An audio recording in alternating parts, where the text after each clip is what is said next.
Hi, so good morning, good afternoon, good evening. I'm Noah Horowitz, Director Americas for Art Basel. Many thanks to everybody from all over the world that will be joining us today for our special talk on anti-money laundering in the art market. AML compliance, of course, is a hugely important topic for all of us working nowadays in the international art trade, and one that is also highly complex. Resulting both from regional variances and many evolving frameworks within the regulatory environment. As I'm sure many of you are aware, a little over a year ago now, in January 2020, AML regulations came into effect in the European art market, and this was followed this past October by an advisory issued by the U.S. Treasury Office, U.S. Treasury's Office of Foreign Asset Controls, or OFAC, which flagged the potential extension of legislation similarly into the American trade. Hence the backdrop then for today's important conversation. So I'm delighted to be joined today by a fantastic panel to provide some insights and context on recent developments here. These are experts in the field to discuss the impact of AML regulations on both sides of the Atlantic. Before I introduce the panel, I should mention that we'll try to respond to some of your questions towards the end of the talk. So please use the Q&A function at the bottom of your screen if you're just joining us on Zoom. To introduce our speakers, first up is Roland Foord. Roland is the senior partner at Stephenson Harwood, LLP, an international law firm headquartered in London, where he has practiced in art law for over 35 years. He leads a team which advises on all aspects of the market for clients, including auction houses, dealers, agents, museums, artists, collectors, and restorers. Bona Montagu is a partner at Skarstedt Gallery in London, founded in 1994 by Per Skarstedt. Today, the gallery has spaces in London, New York, and East Hampton, and I think as well, quite soon, Palm Beach. Bona, in addition to her responsibilities at Skarstedt, is the vice chair of the Society of London Art Dealers. And in addition to all of that, she also advises collectors through her own advisory company, Montagu Advisory. She also had a birthday this week, so happy birthday to Bona. Andrew Schoelkopf is the co-founder of Menconi and Schoelkopf in New York. He founded the gallery in 2001, and with his team has created one of the preeminent galleries specializing in American modern art. The founding of the gallery followed a 10-year stint with Christie's, during which time he directed the American Art Department, business development for the Americas, and also served as president of Christie's internet business, a rather relevant foray of experience for today's world. In addition to this, Andy also currently serves as president of the Art Dealers Association in America, which is the nation's leading industry association. And lastly, we're joined by Harry Sandick. Harry is a partner in the Patterson Belknap's litigation department, and a member of the firm's white-collar defense and investigations team. A former assistant U.S. attorney for the Southern District of New York, Harry focuses his practice on white-collar criminal defense, internal investigations, securities fraud litigation, and civil and criminal appellate litigation. So we're going to kick this talk off in a slightly different way to Art Basel's other usual Zoom talks. Harry and Roland have both kindly put together a presentation to provide a broad legal grounding on the issues at hand, both from a European and specifically British, as well as American perspective.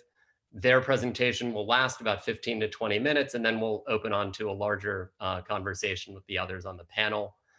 In terms of housekeeping, please again submit your questions using the Q&A function at the bottom of your screen. We're joined by thousands from around the world, so I really appreciate you coming on. We'll do our best to get to as many as possible. We won't, unfortunately, in all likelihood, be able to get to all of your questions. So without further ado, thanks to everybody again for joining, and I'll hand over to you, Roland, and then Harry, who will kick this off for us. Thank you very much, Noah. Hello, everybody around the world. I'm going to briefly set the scene on the UK legal framework at the moment, and Harry will then do the same for the US. What I hope may emerge from that and then from our discussion afterwards is that there is a clearer understanding of the opportunity which the US art market has to influence the future direction of US regulation based on the real life experiences that we've been having in the UK of the way in which it works here. The starting point is, where does all this come from in UK terms? In short, it comes from the European Union and the fifth money laundering directive, which was brought into effect in the UK by the 2019 regulations you see there on the screen. In effect, the existing 2017 regulations for the then regulated sector were simply extended to the art market. Brexit, I'm afraid, does not represent an easy way out of this for the UK art market. The 2017 regulations are part of our domestic law, and they will remain that way regardless of our now changed relationship with Europe. It's important, I think, also to remind ourselves that the UK art market has been the subject of AML-related regulation for nearly 20 years now, in the form of the Proceeds of Crime Act 2002, or POCA as it's known. That includes a reporting obligation where you know or suspect, or have reasonable grounds for knowing or suspecting, that a person is engaged in money laundering. And UK and previously EU sanctions have been a feature of our life here for many years as well, just as they have been for any other sector. Aside from the regulations themselves, the key document to assist in understanding and implementing the UK art market's obligations in relation to AML is the British Art Market Federation Guidance, which was the subject of a lengthy negotiation and carries the stamp of approval of Her Majesty's Treasury. It is a far from perfect document, even though it runs to over 100 pages, but as a starting point, you won't go far wrong if you do your best to follow it. That said, it doesn't cover every situation, so there is sometimes a need to interpret the regulations as best you can for the situation in front of you. Moving on then, the regulations and the guidance are a playground of acronyms, as you can see from the current slide. The regulations apply to art market participants, known as AMPs, which means anyone who trades or acts as an intermediary in the sale or purchase of a work of art for €10,000 or more. A work of art is most of the things you would expect to associate with that term, but there are one or two exceptions, unexpected exceptions, in the context of the range of objects which are commonly traded in the art market. For example, furniture, coins, and stamp collections are excluded. The regulations apply to anyone acting in the course of a business in the UK. So if you come here from overseas for an art fair, you are subject to the regulations. Likewise, if you have a UK place of business but you transact overseas, you are still subject to the regulations. And the regulations require that steps are taken to identify and verify your customers by way of customer due diligence, or CDD, sometimes known as KYC, or politically exposed persons, known as PEPs, enhanced due diligence, or EDD. We can talk later perhaps about what the term customer means in this context, but put at its simplest, it is the seller who consigns the work of art to the dealer for sale and the buyer of that work. The approach is risk-based, but requires a compliance structure of real substance. And the regulator is Her Majesty's Revenue and Customs, HMRC. The next slide, please, Toby. Compliance involves, firstly, registration with HMRC, for which the now extended deadline is the 10th of June this year. However, AMPs are already subject to the regulations and have been since last January, regardless of whether they have yet registered. The compliance structure must be real and substantial, both in terms of how it is set up and operated, but also in terms of the records that are then kept. It can't be a window dressing exercise, but the regulations do recognise that different sized AMPs can have different compliance structures. And there is also recognition that AMPs can outsource their client work to third-party suppliers to some degree, even if critically the ultimate responsibility cannot be delegated. It remains with the AMP. Also critically, the lead must come from the top with all this. Senior management must be, and be seen to be, closely involved in the establishment and operation of the compliance structure, and there are criminal sanctions for getting it wrong.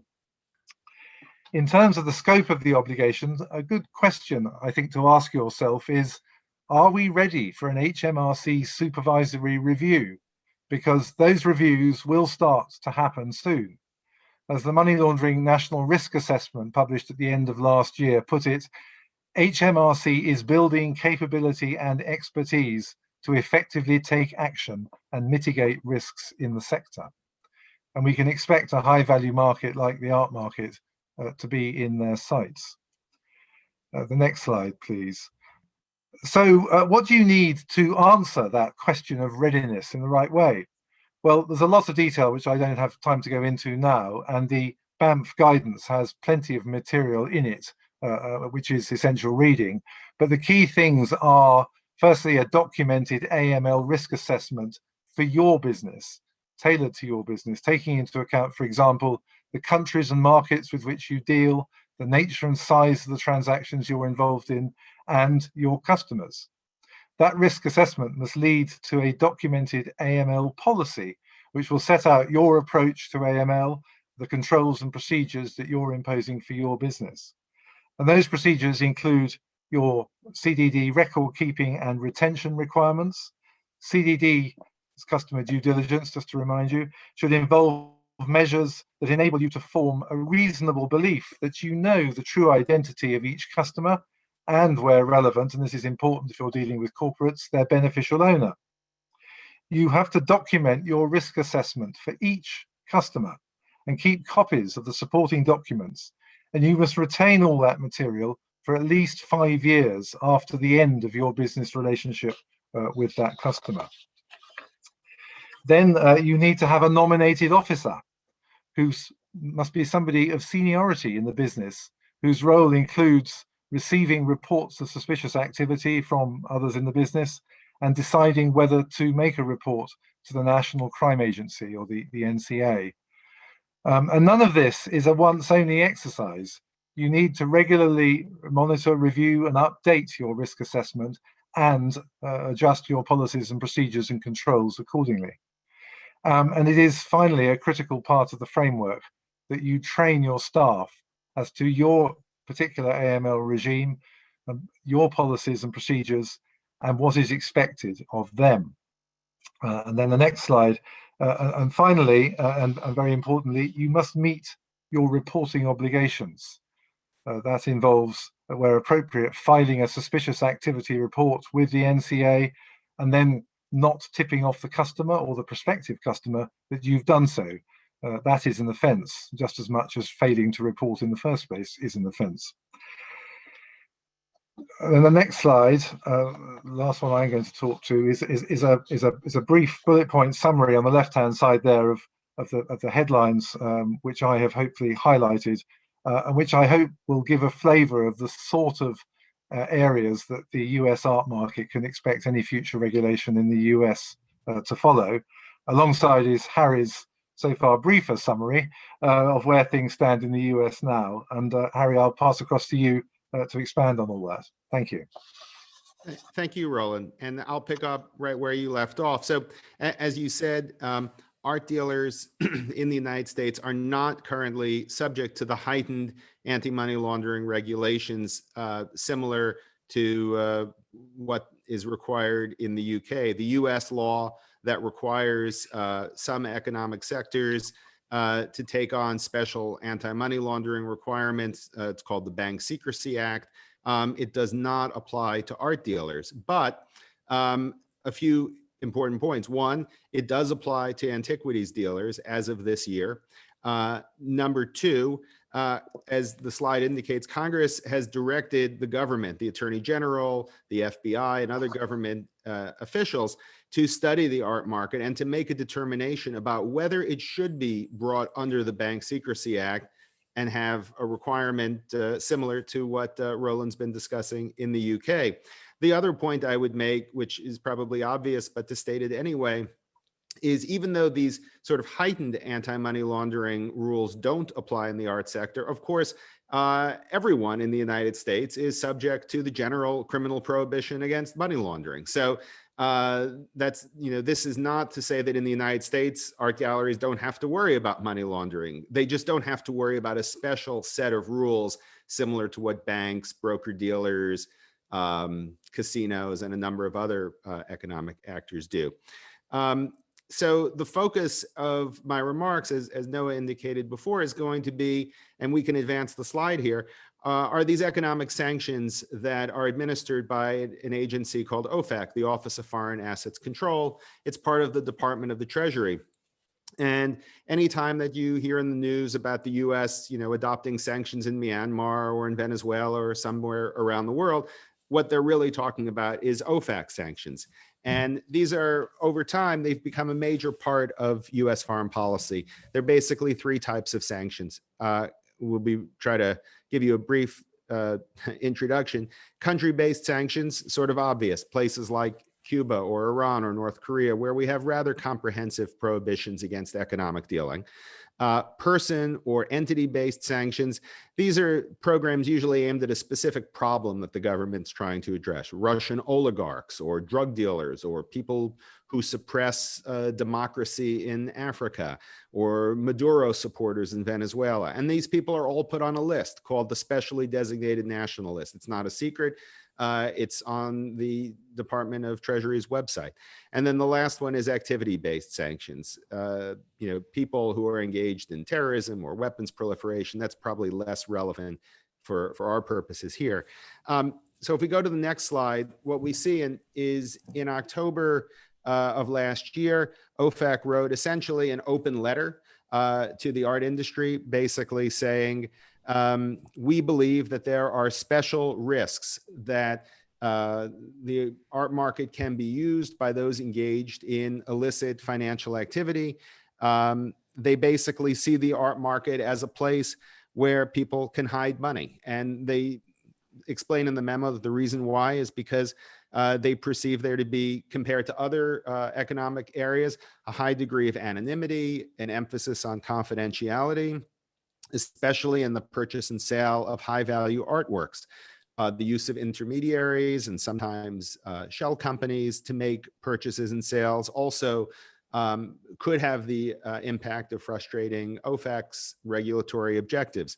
And so they said that art galleries need to have risk-based compliance programs, very similar in some ways to what Roland has described as already required in the UK.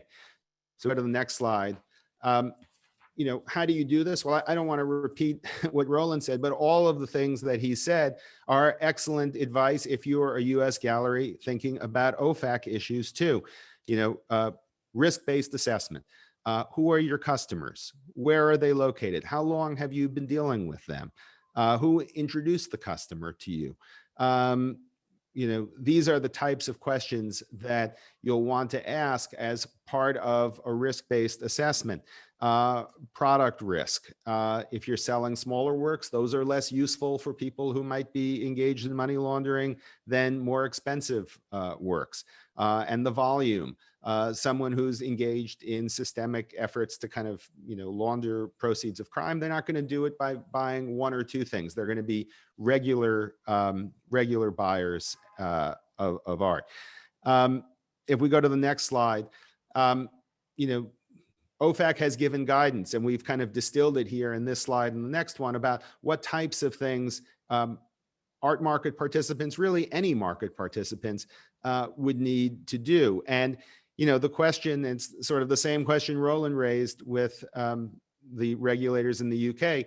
What do you want to be in a position to say if you get a subpoena from OFAC, or if a FBI agent comes to your gallery and says, I have some questions for you? You are now in the process of making that record in advance as strong as possible. So a written policy. Some people get scared when they hear that, but it doesn't have to be very long. Even a couple of paragraphs might be enough for a written policy. But then you have something that you can point to that people know to follow. It includes the kind of CDD or know your customer due diligence that Roland talked about. Screen clients against the specially designated national list. This list on the website that OFAC maintains. You can type in the name of a person or an entity and see if there's a hit and print out what your result is and save that. You can ask for clients to make representations that they themselves are not sanctioned and that they're not acting on behalf of a sanctioned entity. And you should coordinate, to the extent you're an international gallery, you should coordinate the policy with the UK or EU anti-money laundering rules. And our recommendation is to adhere to this on a global basis, because OFAC's jurisdiction is broader than you might think. You might say, well, this is only being done in a gallery outside of the United States, or a gallery office outside of the United States. But if you're in the United States, you might do your back office accounting in the US, in which case you're going to be subject to OFAC sanctions. So our advice to our clients has been, if you're in the US, you should probably adopt these procedures for all of your sales, even those that are not in the US. And then our last slide is, we call it safeguards for art market participants implementing the policy. Again, very similar to what Roland said, tone from the top.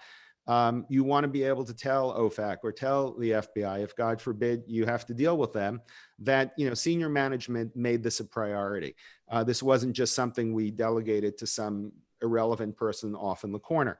A designated compliance officer for OFAC. This doesn't have to be someone who only does OFAC. Most likely, in most businesses, they'll do many other things, but someone who has as one of their responsibilities making sure that OFAC compliance is done. Regular training, once a year is a good amount of time to train people. Retain the records of the screening, and then do testing and audits for compliance to make sure that salespeople and others in the accounting office are actually following the written policy, and then update the policy as necessary, because things change. As we said, just this year, antiquities dealers are now subject to the same type of money laundering policies that banks and broker dealers are in the United States. So ideally, the designated compliance officer will be keeping up to date on changes in the regulatory landscape. And then I think the next two slides are just our lists of resources that people can check. If you want to know more about it, these are some places you can check, both for the UK and for the US market. And with that, let me toss it back to Noah. Thanks so much, Harry. Thanks, Roland. It's a great presentation. By the way, for all those out there, the list of resources at the end will be is shareable. So we'll be happy to distribute that upon request after the talk. I'll give some details as we wrap up. But to continue the conversation, I'll start, Bona, with you. As you're based in the UK and have now been in the trenches, so to speak, on this for a little bit more than a year, I'd love for you to be able to follow on that informative presentation and share with our viewers your own perspectives on how AML in the UK context at least has affected your business, especially as a gallery that straddles both the primary and secondary markets. Any insights or learnings here? And in addition to that, in your own capacity as vice chair of the Society of London Art Dealers, I think it'd be great to be able to speak to SLAD's efforts to support UK art galleries, and if you could also share with our viewers some of the measures and conversations that have been happening at that level. Hi, Noah. Well, I mean, thank you, Roland and Harry. I think what we can all see from their very good summation of things is that it's a lot of information. It's a lot for people to take on board. It's a lot for them to consider. But actually, what we have found is that implementing some of these things isn't as challenging as it first may appear. And we were greatly assisted, Noah, as you said, by lots of seminars and conversations that we had in the run-up to the 1st of January 2020, when it became necessary for us to start doing this. And SLAD helped enormously with a toolkit that it sort of prepared for dealers, in which it laid out exactly what the responsibilities of the galleries were.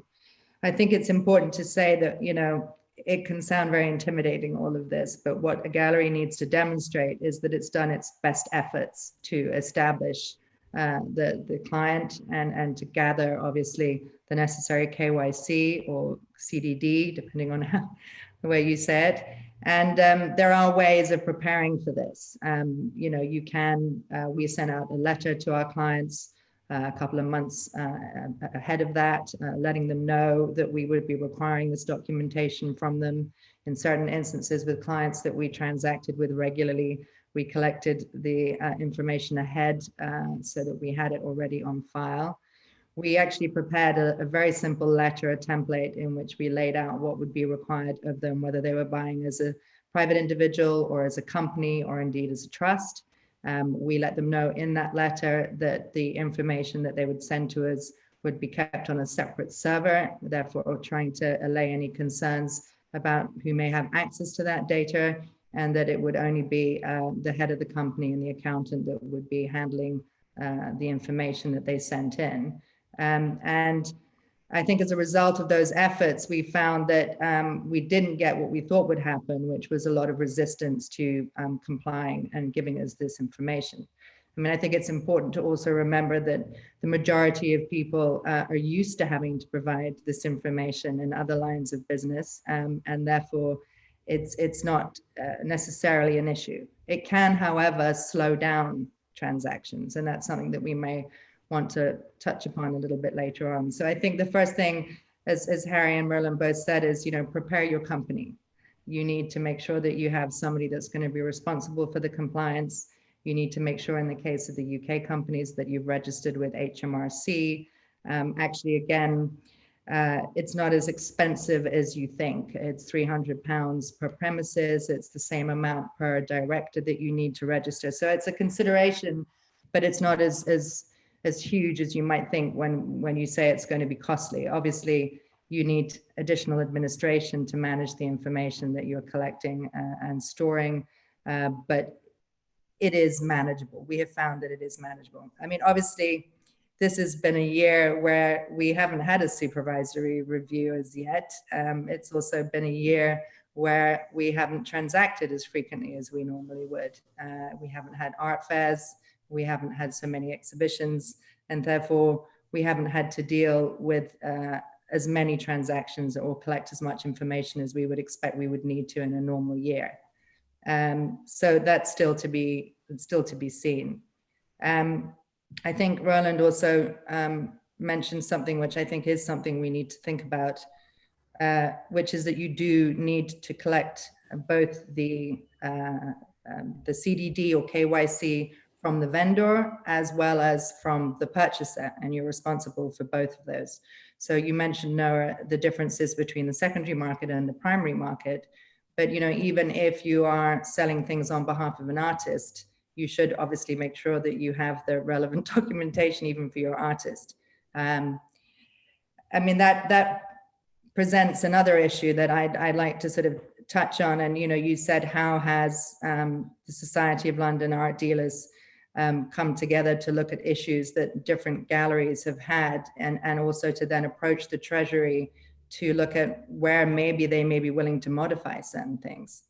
I think the first thing is that 10,000 euros is a very low threshold. That's for galleries that do 30, 40 sales, just over that amount, that's an awful lot of paperwork. And one wonders whether or not they may consider a slightly higher threshold. I think Harry also said that, if you're going to be a money launderer, you're probably not going to be doing lots of very small transactions.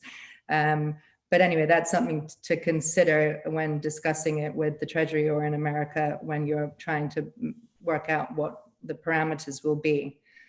The other issue that I think we've all come across is this idea of being responsible for the final buyer. So you're not only responsible for collecting the CDD KYC for the person you're selling to, but if that person is an advisor or another dealer, you need to know who the end purchaser is. There are two issues with that as we've encountered so far. Obviously, one of the things about the art world is that people like to keep their clients confidential. Noah, you said, what are the advantages? Well, obviously, it's very nice for a gallery to know who the end purchaser is, but it doesn't seem to be an even playing field at the moment. I mean, if I was to sell something through Christie's and tell them that I needed to know who their buyer was, and I have a right to ask for that information, we would probably find that in the terms and conditions of their consignment agreement, they would say that they do not need to disclose that information to me. So I wonder if that's fair, if it's required of advisors and dealers, should it not be also required of auction houses? The other concern I would have for primary market galleries is that, we've all seen that it's a pretty dynamic market with young artists emerging, often with smaller galleries, and then they get taken very quickly by the larger galleries. You know, if you're going to follow the legislation to the letter, currently a gallery would be obliged to give the information of all of their buyers to the artist that they're selling the work of, and then that artist could leave that gallery with all of that information and go to another gallery. So this is just another thing that we've kind of queried. And I know that the Society of London Art Dealers alongside BAMF have been working to try and see whether the Treasury would be amenable to considering us only being responsible for the KYC or CDD of the person to whom we are selling. And I think they've had some positive conversations, but these things take an awful long time, and there's no guarantee yet whether that's something that they would be willing to consider. So yeah, these are the things. The other thing that I think a lot of dealers, when you speak to them, are concerned about are how this may slow down the speed of transactions. And therefore, you know, art fairs are specifically a concern for a lot of people. You know, we have to decide that we're going to sell things there and then.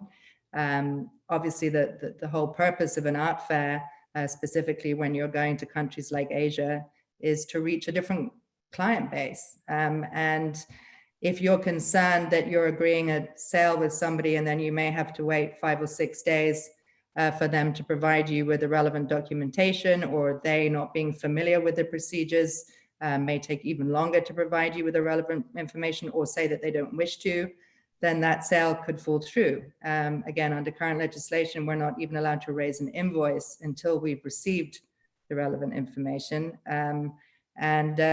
So that's a concern. And I think, you know, one of the things we would like to see whether art fairs would be willing to do is to sort of pre-register clients. I think that would help enormously. So yes, I mean, I would say that at the moment, obviously, there are things to consider, but there are ways of putting these things in place so that they happen relatively fluidly. The questions on how it will impact transactions will become clearer, I think, when we've had more time in a normal transactional year to see where the issues are. Thanks, Bona. That's super helpful. And obviously this issue of you know, where art fairs fit into this, right? As platforms to bring buyers and sellers together, but in a clearly a very different framework than the manner of auctions, or certainly the normal ebbs and flows into one's gallery. It's a supremely important question. Andy, maybe over to you then to offer your own insight and input based on the developments since last fall in the U.S. landscape, both as you see them through the lens of Menconi and Schoelkopf, the gallery, but then also given your own role in a different capacity to Bona's in the UK as the president of the ADAA here. If you could comment a little bit on the ADAA's efforts and in parallel to your own. And you're muted, Andy. I can see on your Zoom. Sorry about that, Noah. So at the ADAA, we've been making certain efforts over the last 15 months or so to sort of inform the discussion. I think that one big takeaway for me over the routine of these serial kind of pop-ups of new regulation, which we saw with some concerns about cyber activity, and we saw with a lot of concern in the US around the Wayfair ruling and how we'd comply to sales tax. My colleague in the UK is absolutely right. We're like a step behind. We're in the paranoid, terrified phase of what's going to come down the pike and sort of what it means day to day. And I've spoken to basically every gallery in the ADAA, which is about 200 strong. And the pushback is pretty consistent, which is many of these panels that I've been on over the last year and a half is sort of like, what problem are we seeking to address? I think in the US, obviously, this separation between antiquities and art makes great common sense from our perspective. And we are definitely cited in the press more regularly now as being kind of anti-regulation, which we are not. So, you know, we're for sensible regulation, but if you look at the typical premise for this sort of regulation, in the US, there's a longstanding history of omitting from that regulation small businesses. And if you look at the construct of the art business in America, Noah, you'd probably know as well or better than I. I mean, how many galleries in the US or the UK or around the world have more than 500 employees? It's a tiny number, right?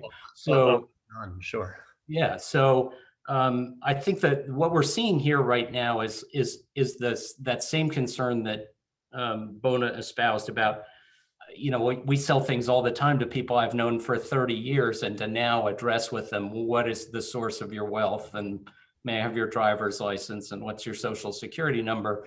There's a lot of concern about it interrupting the normal relationship framework that this business has sort of been built upon since it started, right? So there's a lot of concern around that. I think I was just off the phone finishing financial review for last year with our accountants and tax advisors, right?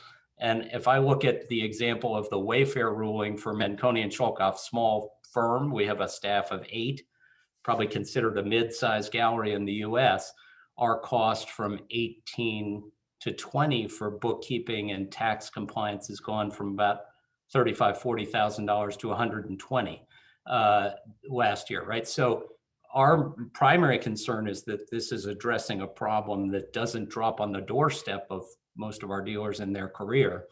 And I think that our big concern is that the regulatory authorities and the legislative officers in the US are making decisions based on kind of a framework of not really truly understanding what the business is, how it works, who's involved. And we're consistently drawing their attention to the fact that, you know, this notion of know your customer. I mean, we have software, of course, that now tracks like the UK compliance. So I keep track of our clients to make sure we're hitting the CDC stuff and knowing our customer well. Sometimes, you know, we can't even remember where we met them because we've known them for 25 years.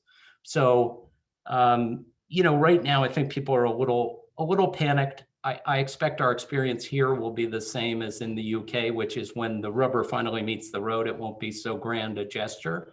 But I keep coming back to the cost of compliance and the friction in the business and how, you know, how the margins have grown over time in auction sales and in dealer sales.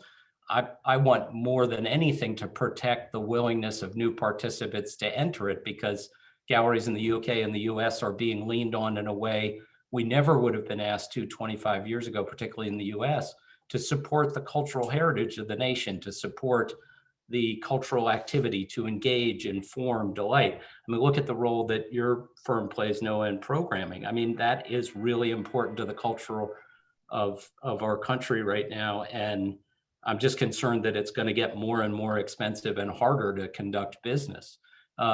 That's all well and good if we were extinguishing a big problem that we all assessed to exist. And almost every one of these panels that I've been on in the US, we've said, well, what problems specifically are we seeking to address? And the participants almost never can cite more than 2 or 3 examples. So our expectation is the cost of compliance will far outweigh the cost of the criminal activity, which is very seldom a case. So, I mean, we're becoming, as a community here in the US, reluctantly accepting of the fact that something will happen. I'm super optimistic about the study that is ongoing now, because any opportunity to inform a study will help shed a brighter light on what actually happens, how things actually happen. I mean, I look at my own transactions at Menconi and Schoelkopf for a sale between $1 million and $5 million. You know, we're going to have on about 18 to 25 touch points. And we're almost always going to have known that person previously, right? So this notion that people just walk into our booth at Art Basel and plunk down $1 million and walk out with something, it just doesn't, that's a fantasy that we're seeking to regulate that does not exist. Right. Thanks a lot, Andy. I mean, I think one thing that you touched on in your comments is also the burden, certainly for smaller and mid-sized dealers. So I'd sort of throw this lead question back out, as you yourself pointed out. I mean, there's very few large scale players in our business. Many of the galleries, even within the Art Basel universe, which is really the top end of the pyramid globally in the gallery universe, are in the end, they're small single owner businesses, most of which, you know, have no more than 5 to 10 employees. What sort of advice perhaps do the panelists have and best practices and support for smaller galleries within this infrastructure? And then the other side of that coin is we've talked a lot up till now on the gallery and dealer side. Are there things that collectors and buyers should be cognizant of coming into the market now with all of this regulatory framework in place that would be good bits of advice on the buy side as well? I mean, I just jump in if I can quickly to say that you know, there is software that out there like Risk Screen, for instance, which is what the British Art Market Federation advises dealers to use, which costs £800 a year and for about 500 searches. So, you know, and the response to, you know, you get it back the answer very quickly. It's not horribly expensive. It's something that I think smaller businesses and galleries can certainly do.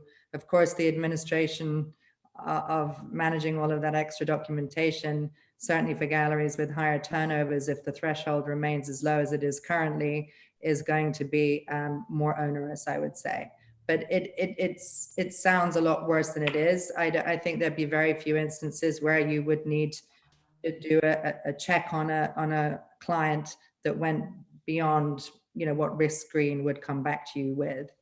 I think it would only be if you were genuinely concerned that somebody could be a pet or person of, you know, risk. Andy, you were about to lead in there, and then Harry after Andy. I can see you're very eager. Yeah, I would just quickly, Noah, I would say one of my primary concerns, both as an art dealer and as, you know, president of the ADA, is that this is pretty anti-competitive behavior. And so we've seen that already in the approach that certain of the market participants have taken. If you're a huge firm and you have hundreds or thousands of employees and you already have a finance department, I almost laughed when Harry said, make sure senior management is aware. It's like, go find me, Noah, 50 galleries that you deal with that have senior management that are not aware of what goes on day to day. It just doesn't exist. So I think that the participants in the market that have grand scale, where I still at Christie's, which I haven't been in 20 years, I'd be giving this idea a huge hug. I have a finance team of 75 or 150 people. It's all good. I have a bookkeeper and 2 tax accountants now because we added a sales tax accountant. Dealing with this compliance issue is going to land on my shoulders. I mean, so I just worry about that, you know, that friction and that anti-competitive behavior. I think one thing that we learned really astoundingly during the beginning of the pandemic is just what a passion project, like a restaurant in many ways, owning a small gallery is. It is total hand-to-hand combat, working really hard to make a fair living. It's not what the regulator's view is, that we're all zipping around on private jets. So we're trying to erode that fallacy and just make sure that what comes into being is fair to all, right? Yeah. Thanks, Andy. Harry. Yeah, Andy's absolutely right. And one thing that, you know, the commentary both for OFAC and for anti-money laundering more generally always makes clear is that a one-size-fits-all approach to compliance is not what the government is supposed to be looking for or requiring. And so what's expected in a place that has 70 employees versus what's expected in the place that has 3 employees are going to be different. The OFAC guidance also specifically focuses on works of art over $100,000 as being a target for money laundering or criminal activity. So, you know, if we go down to sort of the, you know, the smallest level, and you imagine an art gallery that sells works for sometimes for $300 or $900 or $1,500, it's not to say that there's a materiality threshold. In theory, there could be an OFAC violation, but if your screening policy has some sort of a dollar cutoff below which you don't do it, as long as that's part of your written policy and you follow it strictly, and when it's above that level, you actually do the testing, that's not a bad way to proceed in the United States anyway, right now. And I agree with Andy that the next 2 years, as this report is being drafted, is an opportunity for the art market to explain why it may not be, in fact, as the kind of risk that the regulators perceive. I used to be a federal prosecutor, and so I kind of know how the regulators think. And they have done a really effective job over the past 10 years through fines and prosecutions of cracking down on banks and broker-dealers and really forcing that industry to have a level of compliance that 20 years ago it didn't have. So I think the regulators say two things to themselves. Number one, well, maybe money launderers are going to go to other places. They have real estate regulations now that didn't exist 5 years ago. And the art industry is something they look at as a possible area. But it's an opportunity for the industry to explain, no, we're very, very different from those industries in a lot of ways that minimize the risk of money laundering. Just to pick one obvious one, transactions that go through a bank, as long as the person who you are, let's say, selling the work to is not a straw purchaser, you have the real person who is paying you money, that bank's money laundering checks will have to be cleared for this transaction to work. So there are all sorts of internal safeguards in the industry. And I know the ADAA has done a great job in terms of explaining those things to the government in the last few months in particular, and hopefully in the future too. Yeah, I'd say just super quickly, Noah, but I would say to Harry, one of the very pleasant surprises from my interaction, I mean, we've had as the ADAA the first really significant sustained approach to informing public policy. I mean, we've done it before in sales tax issues, but this has been a kind of a sustained approach. We've found the folks on the other end to be very good listeners, very eager to understand, very concerned about, the concerns that we're citing. So, I mean, I think it's been a bit of an eye opener for me too, because I had no previous experience with that. Roland, do you want to?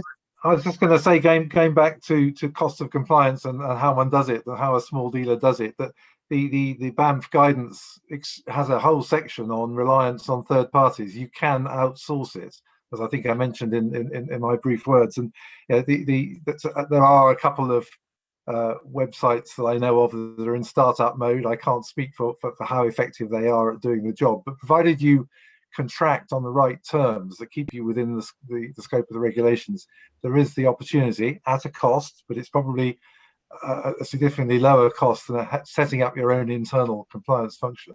You can outsource. Thanks. One question, I think Bona touched on this. I mean, clearly there are challenges towards compliance. Do any of you want to weigh in on what the potential upsides of this might be to the trade, or is it all dark and hairy? I'm an optimist. Yeah, I mean, I think. Go ahead, Harry. Sorry. I'll be very brief. The only real upside is that most people in whatever line of work, including in the art industry, don't want to believe that their work is somehow facilitating illegal activity and criminal activity. It's bad reputationally. Like I said before, right now, art galleries in the US are not subject to specific rules for anti-money laundering, but it would still be devastating if a gallery, despite its own best efforts, were to be used that way. So I suppose you could say that the upside is that, it's good to think about compliance, but I do like where we are here more than where the UK is right now. Andy, you were about. I was just going to say, no, I mean, I think if you look back to 25, 30 or 50 years ago, certainly in the US, it's a much more transparent, much more professional business than it used to be. And, in representing the ADAA, we've got about 200 members that represent many of the best dealers in the US.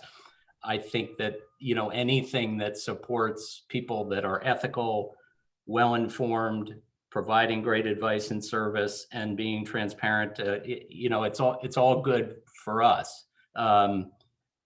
I just think, again, I think there's a profound misunderstanding there. I mean, I don't know about others in the field, but if I sell something for $5 million or more, it's like a real estate closing. We have a bill of sale. We all discuss the terms. We know every single mechanic. We know how it's going to be shipped, who's going to insure it. We have a project plan to execute that. It's not like we're just willy-nilly going into the night. So I don't think it's going to change my world personally, or many of the dealers here, except it's going to be a whole lot of paperwork and a whole lot of compliance.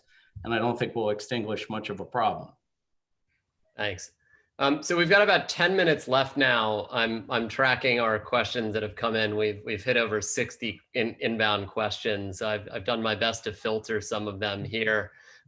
There's a lot of discussion in the chatter around the online art trade, which obviously has escalated precipitously over the course of the last year. And I think this is an interesting place maybe to begin with our questions from the audiences. So I'd put this to the field, maybe starting with Roland or Harry.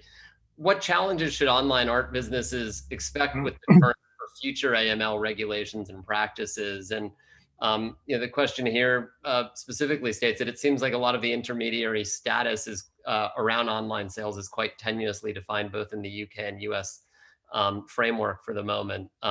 So can somebody, perhaps Roland, if you can weigh in on this? I'll go first. I mean, the fact that you're trading online doesn't make you any less of a trader for the purpose of falling within the scope of the regulations. So if your online trading works above 10,000 euros, then you are subject to them, that it presents a slightly different risk, and so your risk assessment has to factor in. For example, you're not going to meet the people, generally speaking, that you are checking out. With a real life transaction, you have that added comfort that you're going to be having face-to-face meetings, at least once we get rid of COVID. And so the online environment will require additional levels of checks, but those can be addressed, for example, by simply requiring additional documentation above the basic. That you just have to increase the minimum, as it were. So it shouldn't be so different than the real world. Thanks. Harry, did you want to add to that, or? No, I agree with everything that's been said. And for the OFAC context in particular, the idea would still be that you would want to know who's actually the other side of the transaction and make sure that they're not on the SDN list. And that fortunately is, that's a public resource. You can answer that question in a minute or two, as long as you know the right names to run. That's the real risk, is if you're dealing with a straw purchaser, so to speak. So I guess to continue this line of thought, which is very flavor of the moment, does the same apply then in the emergent NFT art market, both in an originating sale as well as secondary sale? I suppose similarly, but I wonder a little bit, since this is so hotly discussed very recently right now, if this is falling ultimately into the same crosshairs. Anywhere where there's a seller and there's a buyer, under the legislation that we have, there's the necessity to require to get the checks done and to collect the CDD. It doesn't matter whether it's online, it doesn't matter whether it's primary or secondary. It's a requirement. I mean, you asked me whether there were any positives. I mean, the only thing I can say as someone that's been doing it now for a year is that there's a lot less resistance than you would think. A lot of these clients are used to providing this information. We've had very few of them that have objected to providing the information. And yes, of course, I completely understand from Andrew's point and from what Harry is saying that it is yet another thing that galleries have to do. It's going to be costly on one level, but I think if they're in a position to take our experience in the UK and in Europe, to try and see if they can direct, as Andrew says, they seem to be willing to listen to some of the points that are being raised and get the legislation in place that's better suited to our particular way of doing business, then that will certainly be a great benefit. And there are one or two things that have come up which really I don't think are particularly helpful. I certainly don't think it gives the government any greater assurance that our our clients are transacting correctly. And I think we could modify some of what we're being asked to do in a way that makes it much more manageable. Thanks, Bona. I guess a technical clarification, there's a number of questions on the frequency of running these checks. Once due diligence has been completed on a client, does it need to be repeated for every transaction with that client? And if the speakers could weigh in, Roland or Harry, maybe this is more in your terrain. Again, it comes back to assessing the risk. If it's 2 months since you last transacted for that client and you have up-to-date documentation, no, you don't need to repeat it all. If, on the other hand, it's 2 years and you check your documentation and the copy passport you have is out of date, is expired, then you should renew it. So it's case by case.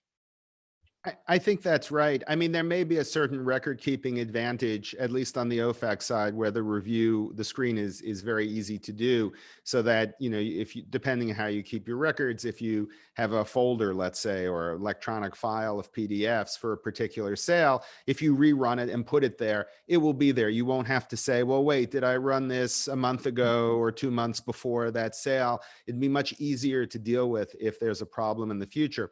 But I agree with Roland that as an actual matter, although OFAC frankly does add new names every day. I'm on their mailing list, and every day or two I get another update. But the likelihood is, if you have a client that's approved on a Monday through the screen, on a Thursday they're still probably not on that list. So you probably don't need to do it. There may be a record keeping efficiency to doing it, though. I mean, in our case, we do the risk screen for every transaction, but obviously if the documentation that we have on file is up to date, and you can also ask your client on a second or third transaction whether their documentation is still up to date, then we rely on that. But we always do a risk screen check for the reasons Harry's just said. You never know whether something has changed. And so I guess the big picture, at least in the US context, is the extent to which the Treasury is actually going to put this into play and go after art dealers. What is the prevailing perspective here, Andy, Harry, from where you both sit in the US context on that? Do you want to go first, Andy, or do you? Well, I'll give you the art dealer summary of that, which is it appears to have support from the very far fringes of both parties.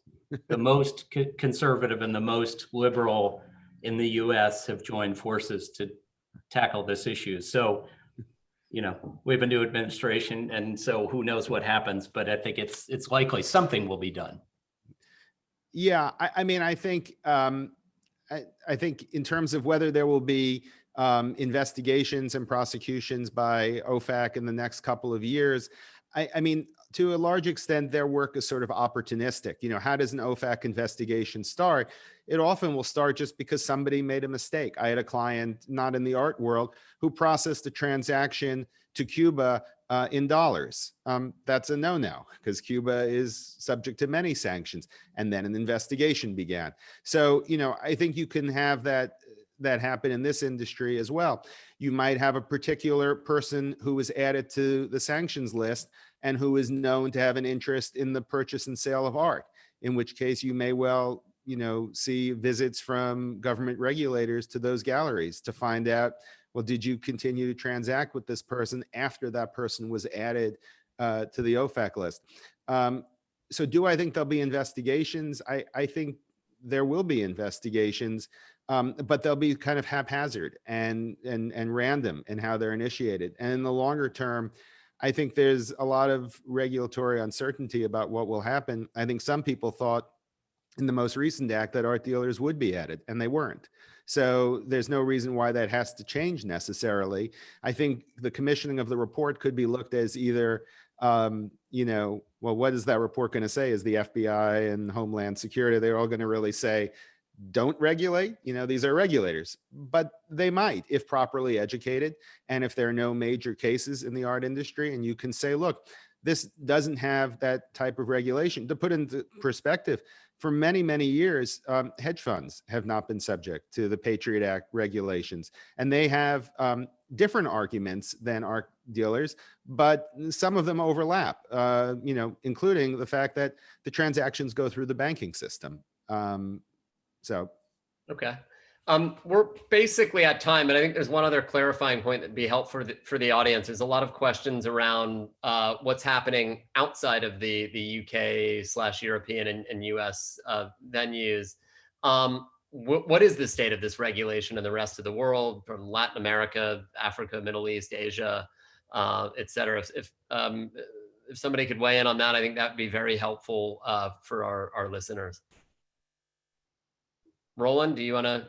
I can't speak with great authority on the subject now, but I'm sure that if you think about general anti-money laundering provisions that we've had in the UK for 20 years or more, and similarly in the US, those kind of provisions will exist in many countries around the world. You know, will have done for some time. I'm not aware of sort of art market specific regulation outside Europe and I'm not aware of art market regulation either, but what I would say is that, you know, virtually every country in the world does have laws against money laundering and financial regulation procedures. There are regulators in Singapore, in Hong Kong, in Japan, in China, in South Africa, all around the world. And, you know, going back to what I said about the US market, that is, I would think is true everywhere. Even if there is no special rule like the UK rule, it doesn't mean you're not subject to money laundering. You still have to make sure that you're not facilitating it. You don't turn your, you know, put your head in the sand and ignore obvious risk. Because if you come back to regulators, whether it's here or somewhere else around the world, and say, well, but we don't have the UK regulations, they'll say, that's wonderful. No, you don't have to file suspicious activity reports, but you do have to follow the law. So I think that it probably is, you know, if you sell art in another place, you should talk to anti-money laundering and bank regulatory lawyers there to confirm, but you can't launder money anywhere. So I think that's a great note to end on. Thanks to everybody from around the world for joining us today, and to all of those that submitted their questions. As I mentioned previously, if you'd like to receive the use of resources that was presented at the end of the presentation that Roland and Harry put together, please feel free to email us at conversations@artbasel.com, and we'll share that happily.